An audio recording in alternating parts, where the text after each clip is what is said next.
As all eyes are on Iran and the United States, as the presidents of both countries sign the Memorandum of Understanding, bringing an end to the more than 100-day war between the two countries, another flashpoint emerges today. A flashpoint that is not unexpected because Russia and Ukraine have been battling each other for months.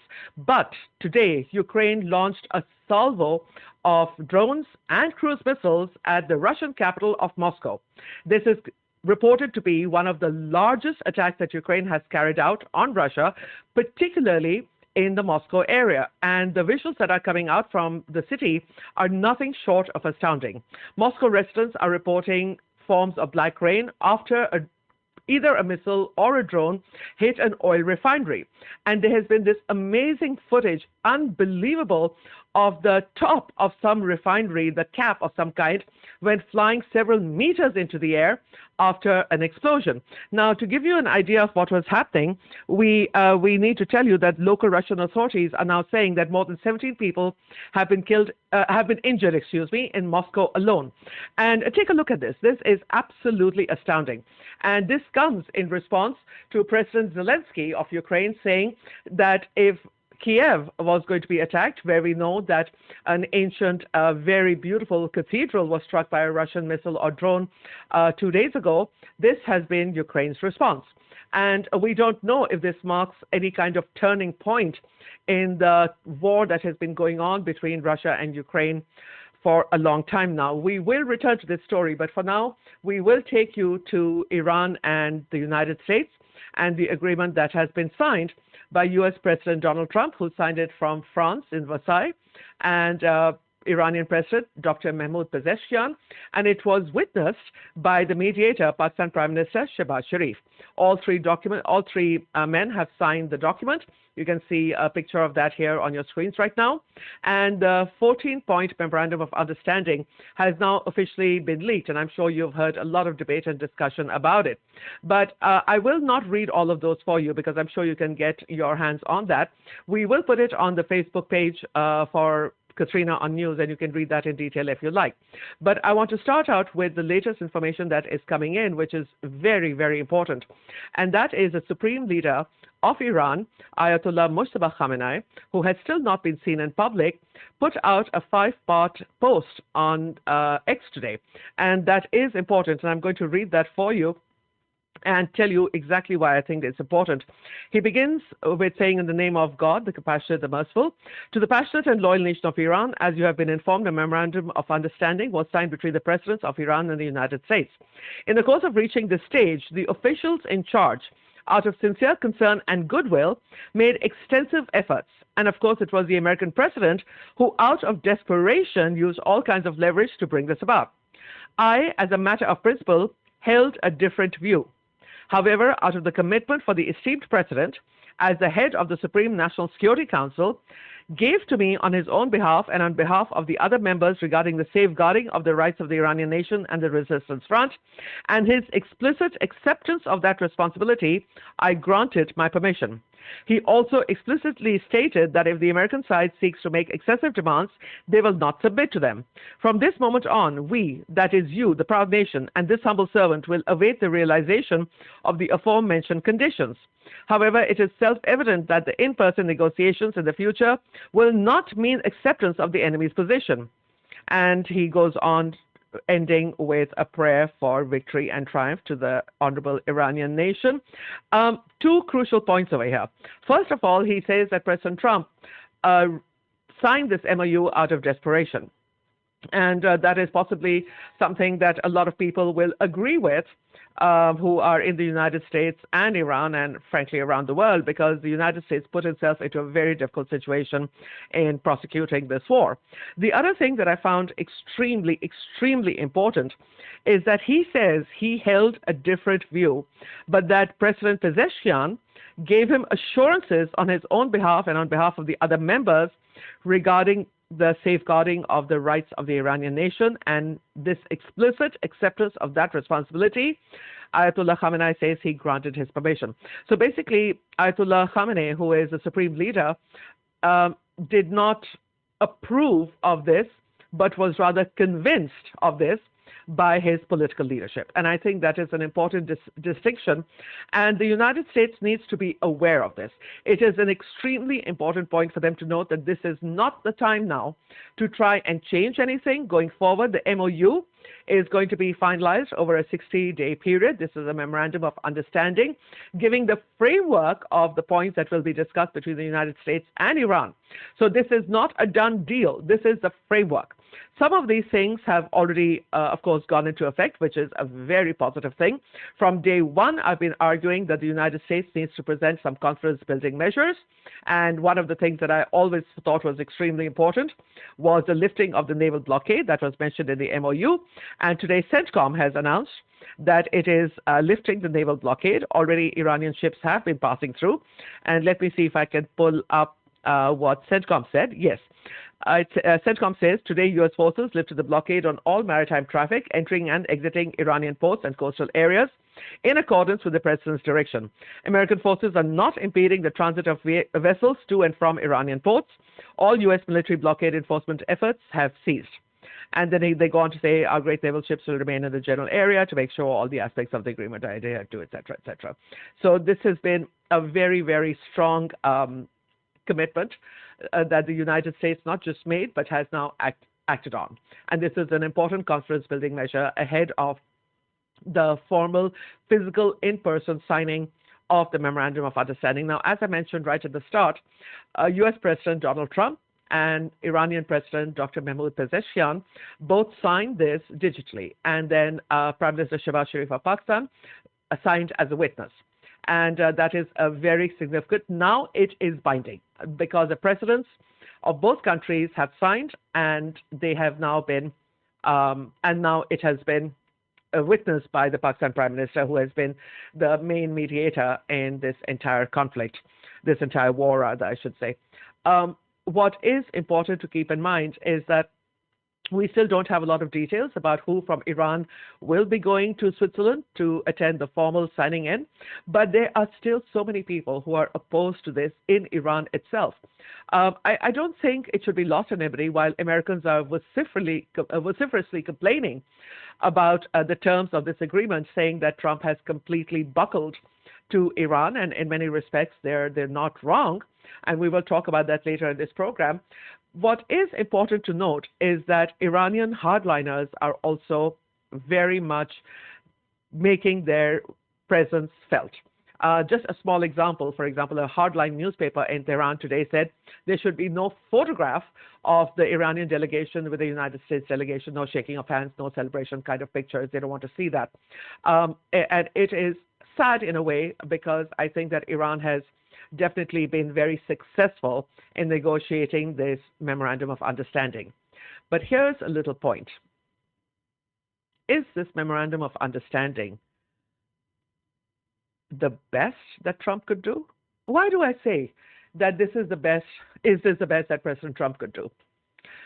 If this is really the best that President Trump could accomplish after more than 100 days of war, more than 3,000 Iranians killed, including their supreme leader, Ayatollah Ali Khamenei, 160 plus school children, civilians, massive damage to the infrastructure, losing 13 plus soldiers, deaths in Israel and in the Gulf region. This was literally where the United States and Iran stood on February 26th earlier this year. This was where the United States and Iran stopped negotiations that particular day. It was a Thursday. The mediators at that time was the Omani foreign minister. The United States was being represented by Jared Kushner and Steve Witkoff. The Iranians were being represented by Foreign Minister Dr. Arashi and his team. And that Thursday, the Omani foreign minister made it very clear that the talks were going really well and that the United States had achieved most of its objectives, which were pretty much what are in the MOU today. No nuclear weapons.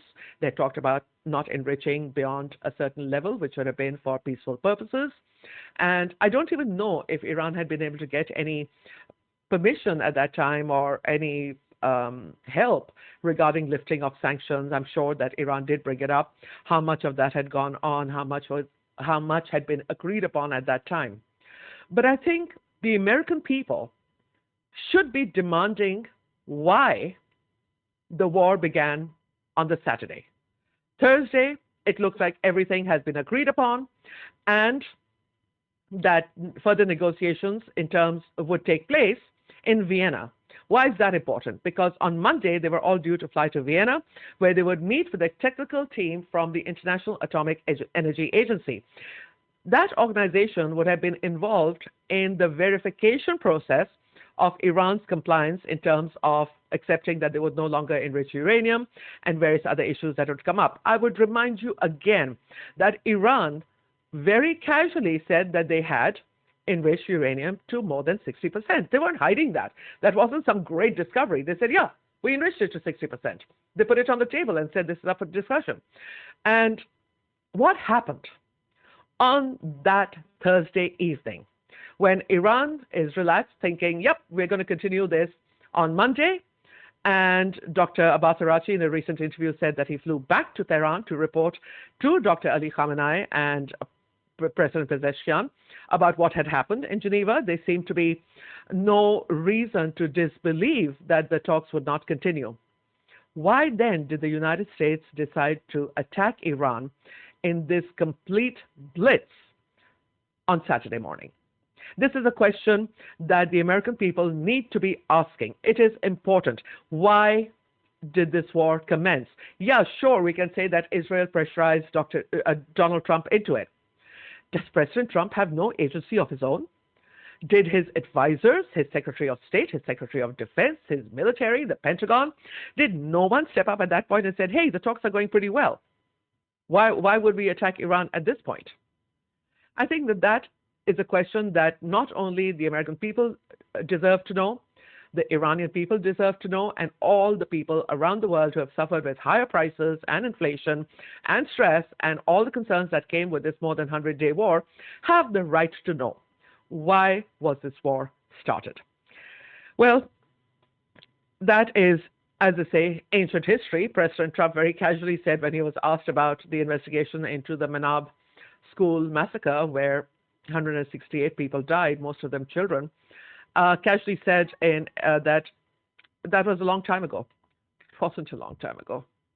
Those deaths are still very, very fresh for the Iranian people, at least, and the Iranian leadership. The Irani football team carried, they were wearing badges that said 168. That said 168. They carried backpacks showing the children, representing the children. Well, let's come now to the MoU. And this is important. As I said, I'm not going to read out all parts of it. I'm going to read out highlights and the ones that I think are particularly important. I think that the very second one, in which the United States and Iran agreed to not interfere in each other's internal affairs. This pretty much means no more efforts at regime change, please. And then the third point talks about the fact that both countries have agreed to negotiate and achieve the final deal in a maximum of 60 days, which can be extended by mutual consent. The fourth one is important. As I mentioned earlier, the United States will begin the removal of its naval blockade. That's what it said, but they have already done it now. And Iran will end disturbances, impediments. The United States will stop disturbances and impediments, so they're not going to attack ships anymore. And during this period, the traffic of vessels will be in proportion to the numbers of pre-war traffic. And this is committed by Iran. And now the next point, within point 4, underline this. The United States of America further undertakes to remove its forces from the proximity of the Islamic Republic of Iran within 30 days after the final deal. What does that mean? Does that mean that they're going to shut down their bases? Because pretty much all American bases in the Gulf Cooperation Council countries, whether that is the United Arab Emirates, Saudi Arabia, Kuwait, Bahrain, Qatar, they're all in proximity to Iran, and all were used to attack Iran. Are those bases now going to be vacated? I'm sure we are going to hear a lot more about that. I think that is one of the most important points in this whole thing, because that would significantly changed the security architecture of this region. American forces arrived in this region in 1990 after Saddam Hussein of Iraq had invaded Kuwait. I would again like to remind you that he did that because he was convinced by the then American ambassador to Iraq, April Glaspie, that the United States would not have any particular opinion or react if Saddam Hussein went into Kuwait. Well, that turned out to be not true, and Operation Desert Storm began. Started out as Operation Desert Shield, and the invasion happened on August 2nd, if I'm not mistaken. And by mid-October, the 82nd Airborne was landing and setting up bases in Saudi Arabia, and they never left. So 1990 to 2026, that's a long time. And what started off as Operation Desert Shield then became a plethora of American bases all over the Middle East, the Gulf countries. And it has been a source of considerable irritation to Iran for a very long time. And are these bases now going to just be ended? Because they've all pretty much been trashed. I mean, Iran really hammered them. And from the satellite images that have come through, which have not been acknowledged yet by the Pentagon or CENTCOM for that matter, but they do show that the bases have been considerably degraded, to use a technical term. I would say hammered into oblivion. I mean, there's literally nothing left in some of them.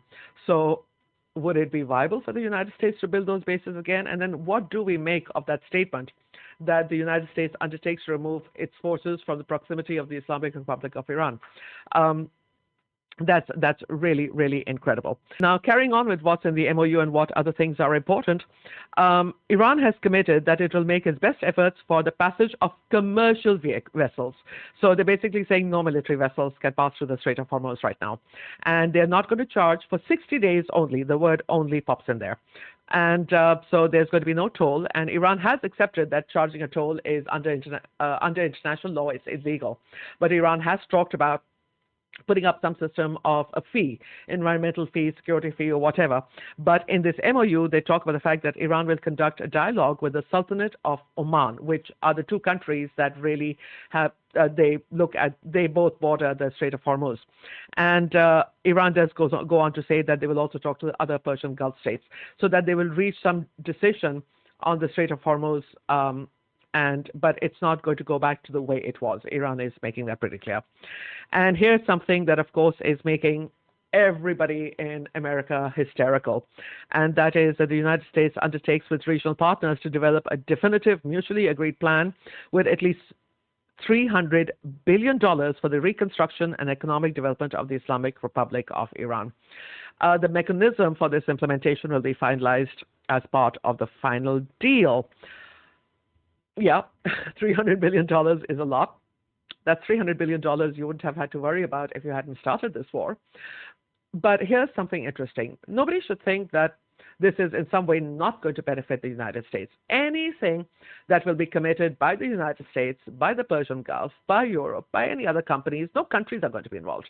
These are going to be companies, no countries are going to be involved. These are going to be companies that are going to invest in Iran. And Parliament Speaker and head of the negotiating team, Dr. Ghalibaf, gave a very interesting interview today where he talked about the fact that Iran welcomes that kind of investment, that in the past 47 years, there has been no investment in Iran by other countries. Iran has had to survive on its own because there was the sanctions, people were fearful of the security situation, and if anybody even wanted to go and invest in Iran, then they would be warned not to do that. And he goes into quite a lot of detail about why he thinks that this is really important for Iran.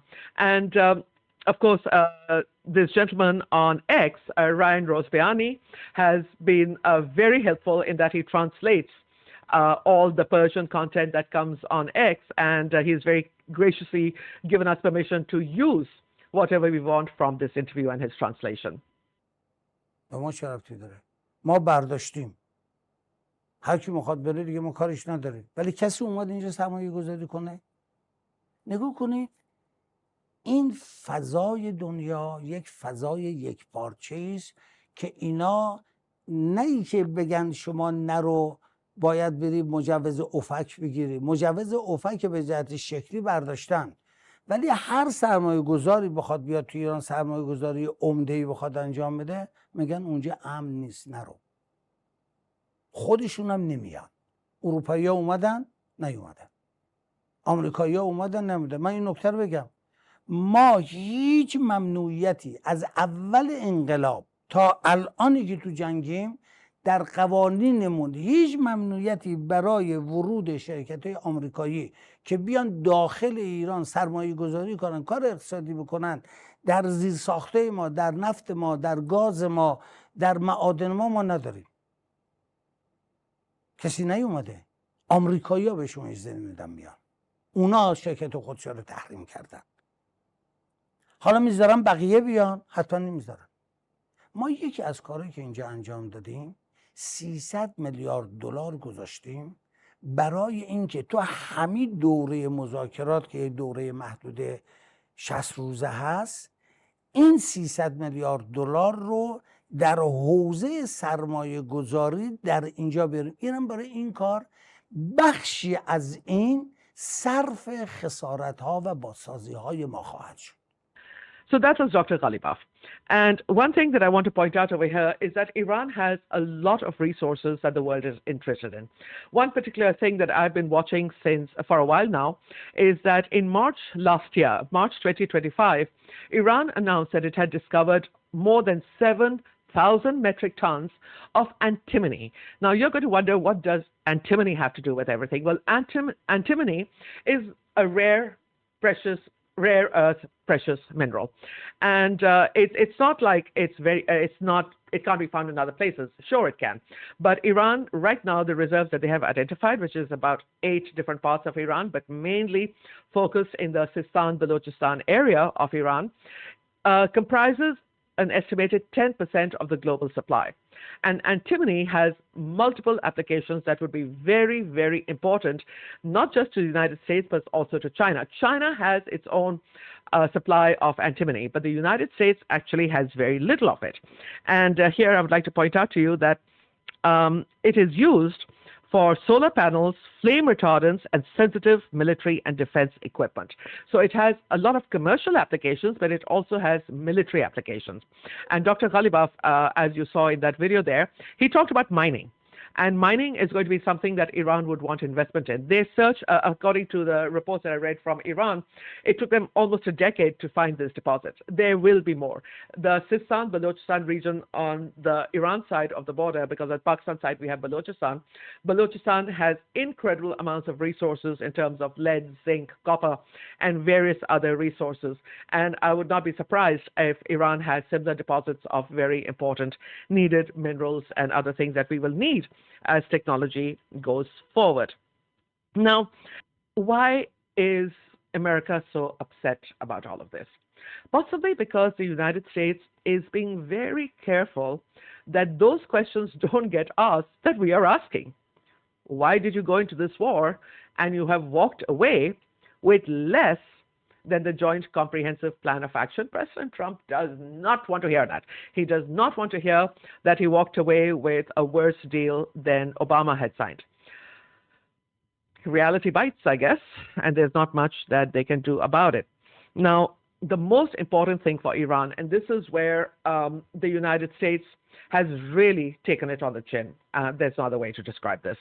The United States has undertaken to terminate all types of sanctions against the Islamic Republic, including the UN Security Council resolutions, the IAEA Board of Governors resolutions, unilateral US sanctions, both primary and secondary, in an agreed upon schedule as part of the final deal. The Islamic Republic of Iran and the United States of America acknowledge the critical importance of the sanctions termination issue above and express their intentions to immediately address these issues in the negotiations in order to achieve mutual agreement on them. This would have been an Iranian demand. And the fact that it has been stressed and underlined and reinforced 2 or 3 times in the final MoU means that this is going to be right up there for discussion. So what does America get in return for this? Is Iran, well, the naval blockade was lifted, so the Strait of Hormuz is closed. The sanctions are being lifted. So what does Iran get? What does the U.S. get? Well, point 8, the Islamic Republic of Iran reaffirms that it shall not procure or develop nuclear weapons. President Trump was very excited about this. He's like, they promised they're not even going to buy a nuclear weapon. Okay. And they have agreed to resolve the disposition of stockpiled enriched material pursuant to a mechanism that will be mutually agreed upon in accordance with the schedule shown in paragraph 7, with the minimum methodology to be downblended on site under the supervision of the IAEA. Remember Iran saying, you're not going to take that uranium away. We're going to downblend it here. The IAEA can watch it. And America was like, no, you're going to give it to us. You're going to give it to us. Well, no. Iran is most probably not going to give it to them. But the fact that it is linked to paragraph 7, which is about sanctions, means that sanctions and the nuclear issue have been linked together very firmly. So if Iran shows compliance with reducing their nuclear facilities where they are no longer enriching uranium beyond 3.67%, which is President Trump himself said in his rather interesting press conference, is the way I'll have to leave it. He kind of meandered all over the place, but he said some amazing things. He said, Iran has the right to, have medical and stuff like that. And then he goes on to say Iran has the right to its ballistic missiles. I mean, every other country has them, so why shouldn't Iran? This was such a huge blow probably to Israel, because they have been demanding that Iran's ballistic missile program be curtailed, which, as I had pointed out in my earlier videos, is not legally viable. But here's the most important part. The issue of enrichment and other mutually agreed matters pertaining to Iran's nuclear needs, based on a satisfactory framework being agreed upon in the final deal will confirm the provisions of this paragraph. I am fascinated by the skill of the Iranian negotiators. And if Ayatollah Khamenei says Trump responded in desperation, I'm not surprised. And frankly, I think this is a great deal for Iran. They're getting just about anything they wanted. Of course, there are 14 points, and I promised you I wasn't going to read them all out, but they're all so important, seriously. But point 9 is that they agree to maintain the status quo. Okay, fine. And part 10 is the United States will until the sanctions are formally lifted, they're going to issue waivers. So Iran has already started exporting crude oil, petrochemical products, and the derivatives, etc., including services like banking, insurance, transportation. So it's now not like the shadow fleets that Iran used to have to use to get their oil out discreetly and quietly. So sanctions, would not be an issue. So now they can openly export their oil, and they're actually doing it already. And they have also undertaken that the United States has agreed, point 11, that the process of negotiations towards the final agreement, frozen or restricted funds and assets of the Islamic Republic will be released and made fully available. These funds, whether held in the master account or transferred, will be used for any final beneficiary payment determined by the Central Bank of the Islamic Republic of Iran. So Scott Bessent's little fantasy about using those frozen assets for reconstruction in the Persian Gulf is not going to happen. And implementation mechanism, they're going to establish that following the signing of the MoU. They reinforce a few of those articles and say that the continued implementation, they're going to enter final negotiations for the final agreement. And the 14th point, which I personally think is very important, though probably a lot of people don't agree with me, but the final agreement will be approved through a binding resolution of the UN Security Council. Now, this last point is critical, because if this MoU and any final agreement that is signed between the United States and Iran, if it is made binding under UN Security Council resolution, then anybody who violates this will be in violation of the UN Security Council resolution. And hello, Israel, this message is for you. Because at the very beginning of this MoU, which I didn't mention because I mentioned it like God knows 100 times before, Iran's very first point in this MoU, in every discussion and every statement, has been ceasefire on all fronts, including Lebanon. Lebanon has been at the top of Iran's list.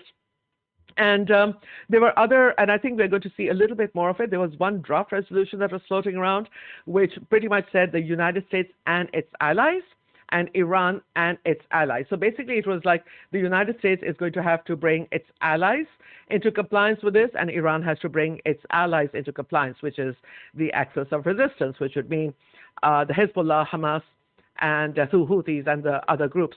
Now, Hezbollah has, of course, welcomed this agreement. On multiple levels, there have been statements by Hezbollah leaders that they are not, that they're not against this agreement, and they have, but basically they've also hedged in saying that, but if Israel keeps attacking us, then we reserve the right to fire right back. I think at this point, the pressure on the United States to control Benjamin Netanyahu in some way is going to become even more immense. How they're going to do that, I have absolutely no idea. Netanyahu faces an election in his own country, and his opposition is already talking about many of the issues that we are discussing. And they are also angry with Netanyahu for, quote unquote, losing the war. They all feel that Israel's challenges, targets of regime change, destroying Iran's military capability, et cetera, were not met, that America has, in effect, abandoned Israel. And so there's a lot of political turmoil in Israel as well. And of course, let's not forget that Netanyahu is still facing a criminal trial in his own country for corruption. And apparently on his last hearing, which was, I think, yesterday or day before yesterday, he was actually pounding on the table and yelling and saying that this was persecution. So, yeah, he had a lot riding on this war as well, because during the pendency of the war, the criminal trial proceedings were held in abeyance. And let's not forget that Benjamin Netanyahu, Ben Gvir, and other people in his cabinet are already proscribed by the International Criminal Court for crimes against humanity. There are multiple countries where the Israeli Prime Minister and members of his cabinet can simply not go, or they will be arrested. What happens next? The agreement gets signed, the talks begin, 60 days. I really hope that this works out.